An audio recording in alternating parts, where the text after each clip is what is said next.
దేవునికి స్తోత్రములు. ప్రభు పేరిట ఈ కార్యక్రమం వీక్షిస్తున్న ప్రియ దేవుని జనాంగమా, మీ అందరికీ నా హృదయపూర్వక శుభవందనాలు తెలియపరుచుకుంటూ ఉన్నా. ఇది ప్రవచన్ టీవీ గుడివాడ. సబ్జెక్టు సృష్టికర్త. ఈ సృష్టికర్త సబ్జెక్టులో పండిట్ ధర్మ ప్రకాష్ శర్మ గారని రాజస్థాన్ అయింది. అక్కడ ఉన్న ఆయన యొక్క సాక్ష్యాన్ని, ఆయన యొక్క జీవిత చరిత్రని మీ ముందుకు తీసుకొస్తా ఉన్నా. సృష్టికర్త సబ్జెక్ట్లో ఆయన్ని ఎందుకు తీసుకురావడం జరిగింది అంటే, ఆయన ఆగర్భ శ్రీమంతుడి కింద లెక్క. ఒక ఉన్నత వర్గానికి చెందినటువంటి కుటుంబాలవి. ఆ కుటుంబం నుంచి యేసు ప్రభువుని ఎరుగని కుటుంబాలు, వారి దరిదాపుల్లో యేసు ప్రభువుని ఎరిగిన వారు కూడా లేరు, అట్లాంటి కుటుంబాలవి. ఆ కుటుంబం నుంచి అంత ఉన్నత స్థితి నుంచి మరి ఆయన సినిమా యాక్టర్. రాజస్థాన్ కాబట్టి ఇక్కడ కాదు, బొంబాయిలో హిందీ సినిమాల్లో మరి ఆయన యాక్ట్ చేశాడు. అలాగే రాజకీయంగా పెద్ద స్థాయికి వెళ్ళాడు. ఇక ముఖ్యమంత్రి పదవికి దగ్గరలో ఉన్న పరిస్థితుల్లో ఆయన ప్రభు ఏర్పరచుకోవటం జరిగింది, ప్రభు వైపు చూడటం జరిగింది. ఆ తర్వాత కాలంలో ఆయన అన్నీ విడిచిపెట్టి రాజకీయాలు విడిచిపెట్టాడు. అందుకంటే ముందు ఒక మంచి ఎగ్జిక్యూటివ్గా మంచి కంపెనీలో మేనేజర్గా పనిచేశాడు. అవన్నీ వదిలేసి ప్రభు సేవ చేస్తూ ఉన్నాడు. ఆయన మరి ఇప్పుడు కూడా జీవించే ఉండవచ్చు. ఆయనకి 90 సంవత్సరాల లోపే వయసు ఉంటుంది. ఆయన 74వ సంవత్సరం జన్మదినం అప్పుడు ఈయన మన గుడివాడ నుంచి పిల్ల వెంకటరత్నం గారు ఆయన కలిసి ఆయన జీవిత చరిత్ర ఇదివరకు హిందీలో ఉంటే దాన్ని తెలుగులోకి ట్రాన్స్లేట్ చేశారు. అదే నా దేశం, నా మతం, నా దేవుడు అనే పేరుతోటి ఆ యొక్క ఇది ఉంది. నా దేశం, నా మతం, నా దేవుడు అనే హెడ్డింగ్తో ఉంది. ఎందుకంటే దేవుడు అన్న ఆయన అందరికీ ఒక ఆయనే, అన్ని దేశాలకు ఒక ఆయనే, అన్ని మతాలకి కూడా సంబంధించి దేవుడు ఒక్కడే. ఏ మతం అంటే ఒక దారిలో వెళుతున్నా దేవుడి దగ్గరికి అనే వెళ్తారు, కానీ ఎవరు వెళ్ళినా ఒక దేవుడి దగ్గరికి వెళ్తాం. అది ఒక మార్గం, మతం కాదు, మార్గం అనేది చెప్పడమే ఈ యొక్క పుస్తకం యొక్క ఉద్దేశ్యం. దీంట్లో ఇప్పుడు వరకు ఆయన నిష్ఠాగరిష్ఠుడైన ఒక బ్రాహ్మణ కుటుంబానికి చెందిన మనిషి. అలాగే ఎక్కడి నుంచి వచ్చాడు ఆయన? అజ్మీర్ అనేటువంటి పట్టణానికి, రాజస్థాన్లో అజ్మీర్ పట్టణానికి దగ్గరలో ఉన్న పుష్కర అనేటువంటి గ్రామంలో, ఆ గ్రామంలో ఉన్నటువంటి ఈ యొక్క భారతదేశంలో ఉన్న ఏకైక బ్రహ్మదేవుడు గుడి ఉన్నటువంటి ఆ గ్రామంలో ఆ దేవాలయం యొక్క ప్రధాన పూజారి కుమారుడు ఈయన. వాళ్ళ తల్లి తండ్రి సోహన్లాల్, జ్ఞానేశ్వరిదేవి వాళ్ళు స్వాతంత్ర సమర యోధులు. వాళ్ళు మంచి రాజకీయంగా పలుకుబడి కలిగిన వారు.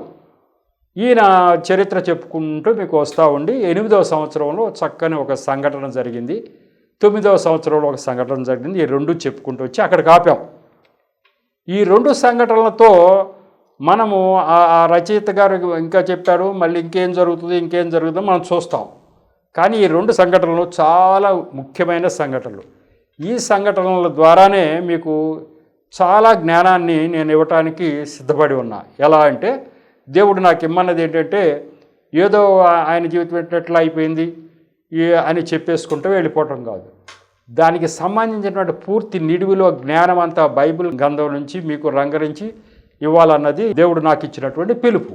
నానా విధమైనటువంటి జ్ఞానం బిడ్డలకు అందాలి అని చెప్పి దాని దృష్టిలో పెట్టుకునే ఈ రెండు సంఘటనల మీదే చాలా విస్తారంగా మీకు చెప్పదలుచుకున్నా.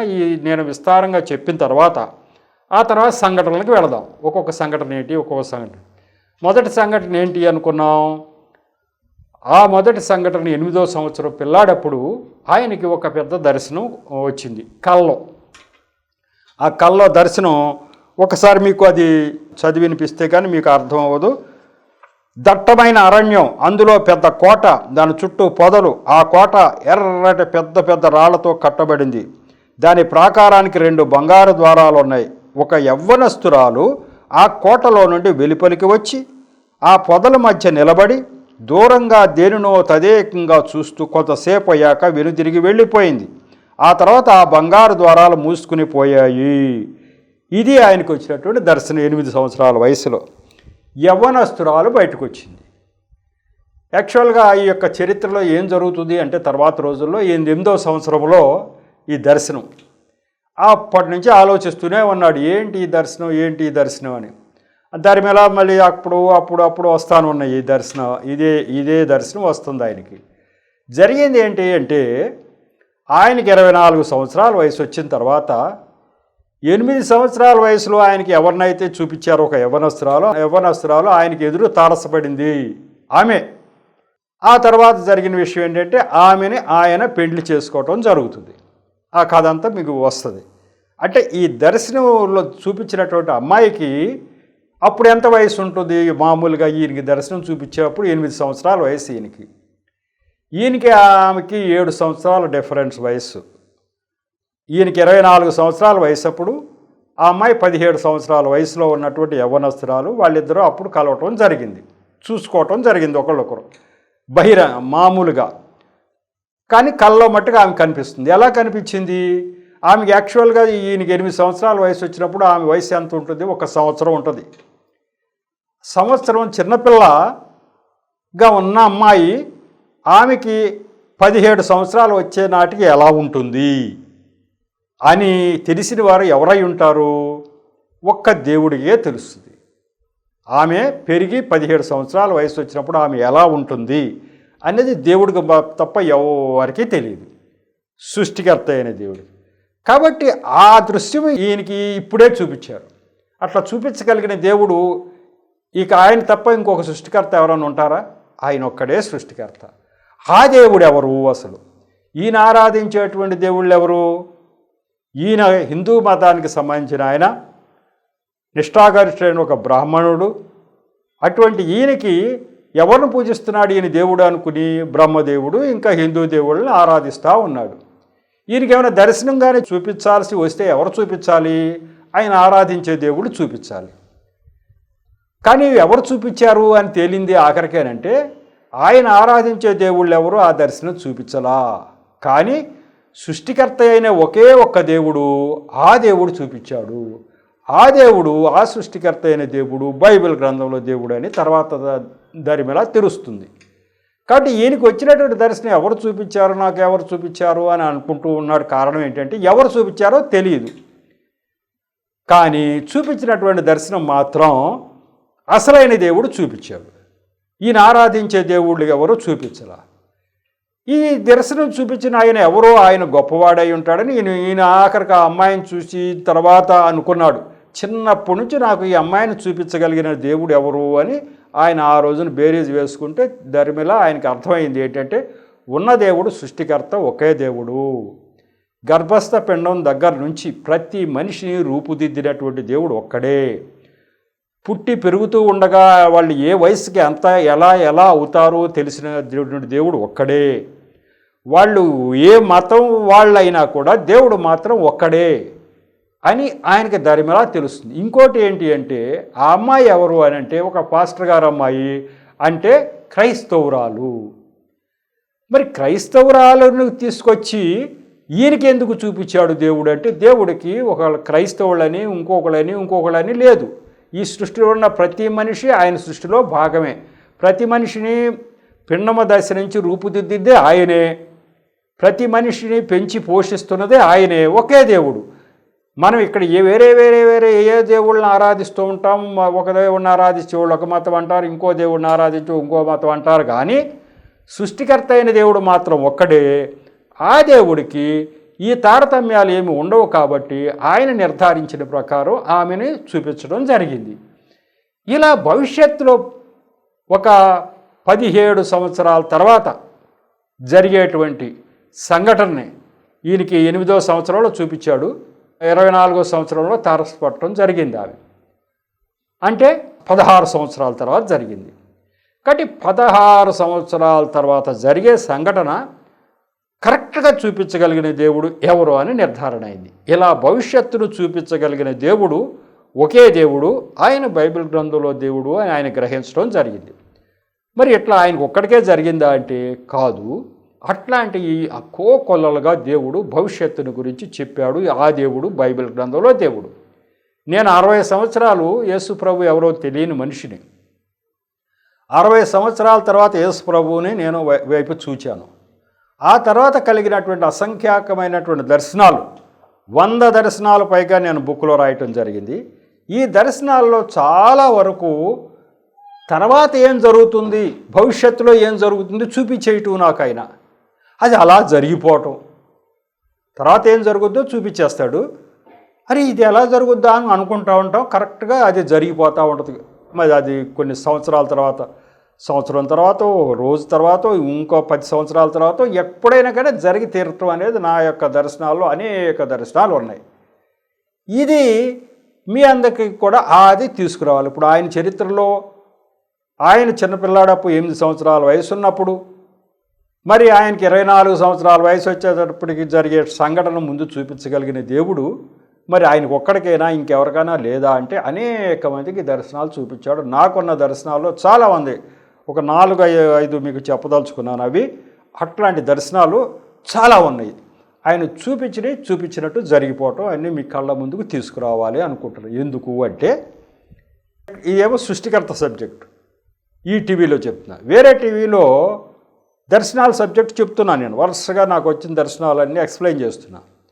మరి ఆ టీవీ చూసే వాళ్ళకి తెలుస్తాయి దర్శనాలన్నీ. మరి మీకు వచ్చిన 100 దర్శనాల్లో మరి మాకు కొన్ని అయినా చెప్పాలి కదండి అని మీరు అనవచ్చు. కానీ ఇటువంటి ఈ సృష్టికర్త సబ్జెక్టులో రిలవెంట్ కొన్ని సంబంధం ఉన్నటువంటి సందర్భాల్లో కొన్ని తెచ్చుకొచ్చి మీ ముందుకు తీసుకొస్తాను. నా దర్శనాలు 100 మీకు చెప్పకపోయినా దీనికి సంబంధం ఉన్నది. ఇదిగో ఇట్లాంటిది ఉంది, ఇవాళ సంఘటన జరిగింది. పండిట్ ధర్మప్రకాష్ శర్మ గారికి 16 సంవత్సరాల తర్వాత జరిగేటువంటి సంఘటనని ముందుగానే పిల్లాడప్పుడే చూపించేశాడు దేవుడు అనేది వచ్చింది.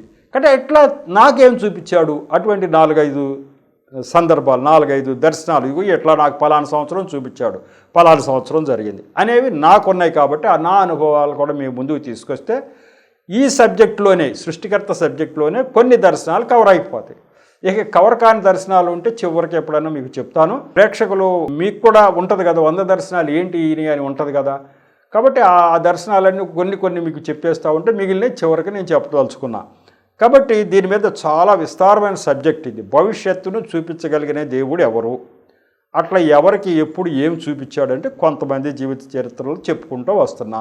ఈయన పండిట్ ధర్మప్రకాష్ శర్మ గారి జీవితాన్ని తీసుకున్నా.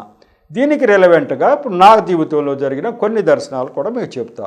దీని తర్వాత సంఘటన ఏంటి, దీని తర్వాత అది 8 సంవత్సరాల వయసులో, తర్వాత దీని తర్వాత జరిగినటువంటి సంఘటన 9 సంవత్సరాల వయసులో జరిగింది.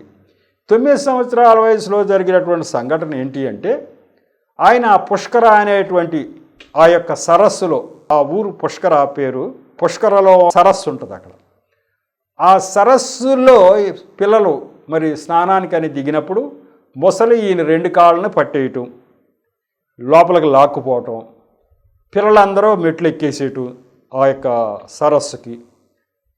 అప్పుడు ఏవో 2 హస్తాలు, బలిష్టమైన 2 హస్తాలు వచ్చి ఆ పిల్లాడిని మొసలి నోట్లోంచి లాగి మెట్ల మీదకి ఇసిరేయటం, పిల్లాడు మెట్ల మీద పట్టడం. ఇది 9వ సంవత్సరంలో జరిగిన సంఘటన. ఈ 2 హస్తాలు వచ్చి లాగి విసిరినట్టు పిల్లాడైతే చూచాడు, కానీ ఒడ్డునున్న వాళ్ళకి ఏ హస్తమో కనపట్లా. కానీ ఈ మనిషిని ఏదో శక్తి లాగి మెట్ల మీదకి విసిరేసింది అని వాళ్ళు చూస్తున్నారు. ఎవరో అమాంతం లాగి ఇసిరితేనేగా వస్తాడు. మొసలి నోట్లో ఉన్న మనిషి బయటికి రావాలంటే గట్టిగా లాగితేనేగా, లేత రాడుగా. ఏదో ఒక శక్తి లాగి విసిరినట్టుగా వీళ్ళందరూ చూశారు ఒడ్డునున్నవాడు. పిల్లాడికైతే చేతులు కనపడినాయి, 2 చేతులు ఆయన కనపడినాయి, లాగి విసరటం చూచాడు. ఎప్పుడైతే ఈ చేతులు పట్టుకుని లాగటం జరుగుతూ ఉందో ఆయనకి స్పృహ కోల్పోయాడు. స్పృహ కోల్పోయినప్పుడు ఈయన ఆత్మ సరాసరి అక్కడికి వెళ్ళిపోయింది. ఎక్కడికి? దేవుడి దగ్గరికి వెళ్ళిపోయింది. ఆత్మ వెళ్ళటం ఎంతసేపు? కన్నురెప్పబాటులో వెళ్తుంది వస్తుంది ఆత్మ. దేవుడి దగ్గరికి వెళ్ళిపోతే అక్కడ ద్వారాలు, వెలుగు ద్వారాలు తెరుచుకోవటం, నువ్వు ఇక్కడ ఎందుకున్నావు అని స్వరం. దేవుడు అక్కడేం దేవదూతలు సంచరించడం ఆ పిల్లాడు చూస్తున్నాడు. నువ్వు ఇక్కడ ఎందుకున్నావు అని దేవుడు స్వరం వినపడటం.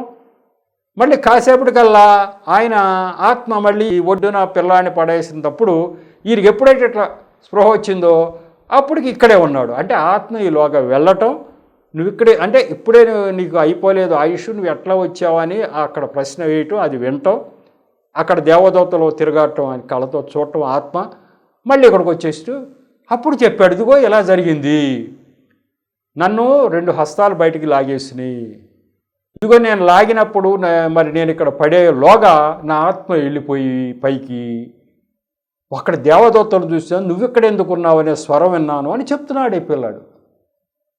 అయితే ఆ పిల్లలందరూ నువ్వైతే ఏదో శక్తి చేత విసిరేయబడ్డావు అనేది మేము కళ్ళారా చూచాం, మేమైతే ఆ చేతులు చూడలేదు కానీ అని చెప్పడం జరిగింది. ఆ దేవుడు హస్తాలు ఎవరు చూపించాలో వాళ్ళకే చూపిస్తాడు, వాళ్ళే చూడగలుగుతారు. కాబట్టి ఇది సంఘటన. ఇది ఏమైనా సామాన్యమైన విషయం? ఒక హస్తాలు వచ్చి దేవుడు అసలు ఎప్పుడు మాట్లాడటం ఎరగని వాళ్ళం. నేను 60 సంవత్సరాల పాటు నేను వేరే మార్గంలో ఉన్నా. దేవుడు ఎక్కడైనా ఎవరితోనో మాట్లాడటం కానీ, దేవుడు హస్తం వచ్చి ఒకరిని రక్షించటం కానీ అట్లాంటివి మాకు ఎక్కడ తారసపడలా. కానీ ఈ బైబిల్ గ్రంథంలో దేవుడి విషయాల్లోనే ఇవన్నీ జరుగుతూ ఉన్నాయి. మరి ఇది జరిగింది కదా, ఇట్లాంటిది ఏమన్నా ఉందా అంటే నా జీవితంలో 3 సార్లు దేవుడి హస్తాన్ని నేను దర్శన రూపంలో చూచా. హస్తం ఏమేం చేసింది, ఎప్పుడెప్పుడు వచ్చింది, మరి అవన్నీ మీకు ముందుకు తీసుకొస్తా. దేవుడి హస్తం ఒక ధర్మప్రకాష్ గారిని మరి లాగి పడేసింది అని అంటే ఏమో మరి ఆయన మన ఎదురుగా లేడు అని మీరు అనుకుంటారా? మీ ఎదురుగా నేనున్నా. నాకు ఇటువంటి 3 దర్శనాలు ఉన్నాయి, 3 సందర్భాలు ఉన్నాయి. ఇవి మీ కళ్ళ కట్టినట్టు చూడు. కాబట్టి ఈ దేవుడు ఆయన బలమైన హస్తాలతోటి మనల్ని ఎప్పటికప్పుడు రక్షిస్తూ ఉంటాడు అని తెలుసు. ఇందులో ముఖ్యమైన విషయం ఏంటి అంటే, అందులో ఒక దర్శనం ఎప్పుడుది అంటే, నేను చిన్నప్పుడు 6వ తరగతి చదువుతున్నప్పుడు నేను చెరువులో మునిగిపోయి చనిపోయాను కూడా అనుకుంటా. మరి కొన్ని నిమిషాల తర్వాత ఎవరో బయటికి లాక్కొచ్చి స్పృహ లేని నన్ను, ప్రాణం లేదు, అప్పుడు నన్ను వాళ్ళు నీళ్లు కక్కించినప్పుడు మళ్ళీ కొంతసేపు ప్రాణం వచ్చింది అనేది నా జీవితంలో జరిగిన సంఘటన. కానీ ఎవరు నన్ను బయటికి లాక్కొచ్చి మరి బయట పడేశారు అనేది నాకు తెలియదు. కానీ ప్రభు వైపు చూసిన తర్వాత నాకు ఆ దర్శనం కళ్ళకు కట్టినట్టుగా, నీ చిన్నప్పుడు నిన్ను ఆ గోతిలోంచి బయటికి లాగింది నేనే అని చెప్పి ఆయన ఆ రోజు ఏ రకంగా అయితే ఆయన చెయ్యి లోపలికి దింపి నన్ను జుట్టు పట్టుకుని బయటికి లాగి బయట ఉన్న పిల్లాడికి నా జుట్టును అందించడం అనేది నేను దర్శన రూపంలో చూచాను. అంటే నీ చిన్నప్పుడు చనిపోయినప్పుడు నిన్ను ఎవరో రక్షించడం కాదు, నేనే రక్షించాను అబ్బాయి అని చెప్పి నాకు చూపించడం జరిగింది. అప్పుడు అర్థమైంది, ఈ దేవుడు ఎవరో మనకు తెలియదు కదా, ఈయన రక్షించాడా నన్ను? నేను ఆరాధించే దేవుళ్ళు ఎవరో రక్షించుంటారు అని నేను అనుకున్నానే, మా బంధువులు అందరూ అదే అనుకున్నామే. కానీ ఈయన రక్షించాడు అంటే అర్థం ఏంటి? ఈయనే అసలైన దేవుడా అని ప్రభువును నమ్మిన తర్వాత, ఈ దర్శనం చూసిన తర్వాత, ఈ ప్రపంచంలో ఉన్న ప్రజలందరినీ కష్టాలు వచ్చినప్పుడు బయటికి పడేసి కాపాడుతున్న దేవుడు ఈయనే. ఈ ప్రపంచంలో ఎవరు ఏ ఆపద నుంచి బయటపడినా ఏ దేవుడు రక్షించాడని చాలామంది అనుకుంటూ ఉంటాం.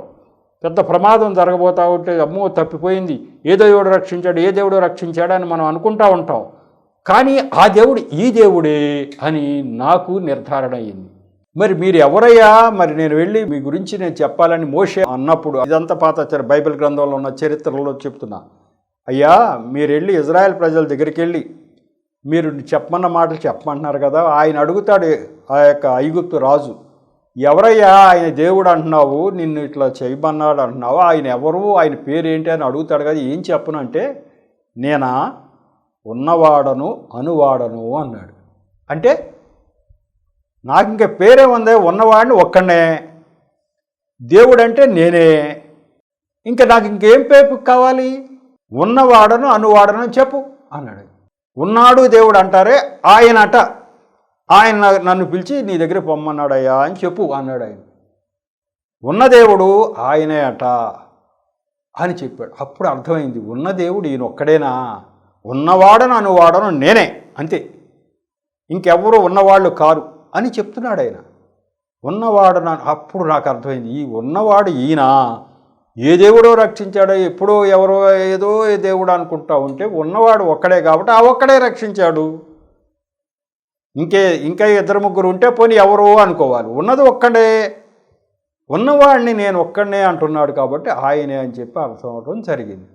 ఆ రకంగా ఈ రెండోది హస్తం వచ్చి బయటికి తీసుకొచ్చేసి దాంట్లో కాస్త దర్శనాలు 3 దర్శనాలు ఉన్నాయి నాకు. ఇంకోటి చెప్తాను 4. అలాగే దాంట్లో బైబిల్ గ్రంథంలో ఇంకా ఎక్కడెక్కడ ఏ సందర్భాల్లో ఇట్లా హస్తం వచ్చి బైబిల్ గ్రంథంలో చరిత్రలో అంటే పాత చరిత్రలో ఎక్కడెక్కడ దేవుడి యొక్క హస్తం వచ్చి ఏమేం చేసింది అనేవి బైబిల్ గ్రంథంలో ఉన్నాయి. దాని రెఫరెన్స్లతో సహా చెప్తాను నేను. మామూలుగా మన దర్శనాలంటే రెఫరెన్స్ ఏముంటుంది, మనం చెప్తాం. కానీ బైబిల్ గ్రంథంలో ఉన్న దర్శనం చెప్పినప్పుడు దాని రిఫరెన్స్ పలానా చోట ఈ వాక్యం ఉంది అని మనం చెప్పడానికి వీలవుతుంది. కాబట్టి ముందుగా నేనేం సబ్జెక్ట్ తీసుకున్నానంటే 2 హస్తాలు బలమైన హస్తాలు వచ్చి ఈ పిల్లాడిని ముసలినాట్లోంచి లాగి బయటికి విసిరేసిన సందర్భాన్ని దృష్టిలో పెట్టుకుని అటువంటి దర్శనాలు నాకు వచ్చినవి కొన్ని దర్శనాలు చెప్పిన తర్వాత ఈలోగా అసలు పండిట్ ధర్మప్రకాష్ శర్మ గారి యొక్క చరిత్ర అక్కడికి ఆగింది. ఆయనకి జరిగిన ఈ 8 సంవత్సరాల వయసులో 9 సంవత్సరాల వయసులో జరిగిన 2 సంఘటనలను బేస్ అయి నానా విధమైనటువంటి జ్ఞానం మీకు అందించాలనే ఉద్దేశంతో నాకు వచ్చిన దర్శనాలు ఇటువంటి కోవలో ఉన్న ఏంటి, ఇతరులకు వచ్చినవి ఏంటి, అలాగే బైబిల్ గ్రంథంలో ఇంకా ఉన్న సందర్భాలు ఏంటి అవన్నీ మీ దృష్టికి తీసుకొస్తాను. ఆ తర్వాత అసలు చరిత్ర తర్వాత సంఘటన ఎప్పుడు జరిగింది, మళ్ళీ 14వ సంవత్సరంలో 15 సంవత్సరాలు అట్లా జరిగిన ఆయన సంఘటనలు అవి అప్పటికి వెళ్దాం. ఇప్పటికైతే ఈ రెండిట్లో మొట్టమొదటిగా ఈ హస్తాలు వచ్చి ముసలి నోట్లోంచి ఆ పిల్లాన్ని లాగి బయట పడేసిన మాట ఈ యొక్క సాక్ష్యం ఆయన చెప్తున్నాడు. ఆయన ఇదిగో నాకు ఎలా సంభవించిందని ఆయన చెప్తున్నాడు. ఆయన తోటి వాళ్ళంతా కూడా చూచారు ఇట్లా జరిగింది. అట్లాంటివి మరి నాకు కూడా వచ్చినటువంటి కొన్ని దర్శనాలు మీకు చెప్తే ఓహో ఈ దేవుడు ఉన్న దేవుడు, ఒకే దేవుడు, ఈ దేవుడే ఎవరినైనా ఎప్పుడైనా కాపాడుతూ ఉన్నాడు, ఆయన హస్తాలు వచ్చి కాపాడుతాయి, ఆయనే కాపాడుతున్నాడు అని గ్రహించడానికి వీలవుతూ ఉంటుంది. మరి అటువంటి దర్శనం ఒకటి మీకు ముందుకు తీసుకురావాలని నా ఉద్దేశం. ఆ దర్శనం ఏంటి అనేది మీ ముందుకు తీసుకొస్తాను. ఆ దర్శనము నాకు 69వ దర్శనంగా ఈ పుస్తకంలో రాయటం జరిగింది. 69వ దర్శనం. నేను రాసిన 100 దర్శనాల్లో 69వ దర్శనం అది అట్లాంటిదే. ఈ 69వ దర్శనం ఏంటో మీకు చదివి వినిపించి దాన్ని వివరిస్తాను. ఎందుకంటే దర్శనం అంటే సామాన్యమైన విషయం కాదు. దేవుడు ఎంతో కష్టపడి ఏర్పరచుకున్న కొంతమంది బిడ్డలకి ఇట్లా దర్శనం చూపిస్తాడు. ఆ దర్శనం అది జరిగిపోతే అప్పుడు అనేక మందికి మేము సాక్ష్యంగా ప్రతి చోట నీ సాక్షిగా నేను ఉండాలి అనేది ఆయన పాట రూపంలో నాకు చెప్పారు. ప్రతి చోట సాక్షిగా ఇదిగో నాకు ఇట్లాంటి దర్శనం చూపించాడు ఫలానా సంవత్సరంలో, ఇది ఫలానా సంవత్సరం దాంట్లో నెరవేర్పు ఇది జరిగింది అని నేను అనేక మందికి చెప్పాలి. ఎందుకయ్యా ఇదంతా అంటే దేవుడు ఆయనని ఆయన మార్గంలో లేనివారు గ్రహించడానికి వీలుగా ఈ జ్ఞానం అందచేయమన్నాడు అంతే. నువ్వు యేసు ప్రభు దేవుడని ఒప్పుకో లేకపోతే నమ్ముకో అని మనం చెప్పము. జ్ఞానము ఇదిగో ఇలాగూ జరిగిందని చెప్తాం. డెసిషన్ వాళ్ళ నిర్ణయం వాళ్ళది. దీన్ని ఆధారం చేసుకుని ఓహో ఇది నిజంలాగా ఉందే, ఆ నిజమైనా మనకెందుకులే అనుకోవచ్చు కొంతమంది. నిజమైతే మనం కూడా అటు వెళ్ళాలేమో, మరి వెళితే మనం ఒక ప్రమాదాన్ని తప్పించుకోవాలి అంటే ఇది ఒకటే మార్గం అంటున్నారు, ఒకవేళ వెళ్ళటం మంచిదేమో అని అనుకుంటారో. ఏదన్నా నిర్ణయం వారిదే, కానీ ఈ జ్ఞానం అయితే ముందు వారికి ఉంటేనే కదా ఆలోచన వస్తుంది. దాని దృష్టిలో ఈ 69వ దర్శనాన్ని మీకు చెప్తాను, చదువుతాను. ముందుగా చదివి దాని వివరణ అంతా మీకు వివరంగా చెప్తాను. ఇది నా జీవితంలో జరిగినటువంటి మంచి గొప్ప సంఘటన. దీన్ని చూసినటువంటి ఇతర మార్గాల్లో ఉన్నవారు అనేక మంది ఆశ్చర్యపోతూ ఉన్నారు కూడా.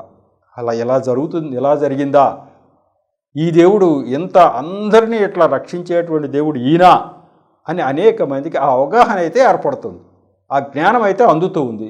మీకు కూడా ఆ జ్ఞానం అందిస్తా. ఇది 2018లో వచ్చిన దర్శనం. ఇది అంటే ఇప్పటికీ 6 సంవత్సరాల క్రితం 2018 ఆగస్టు నెలలో వచ్చింది.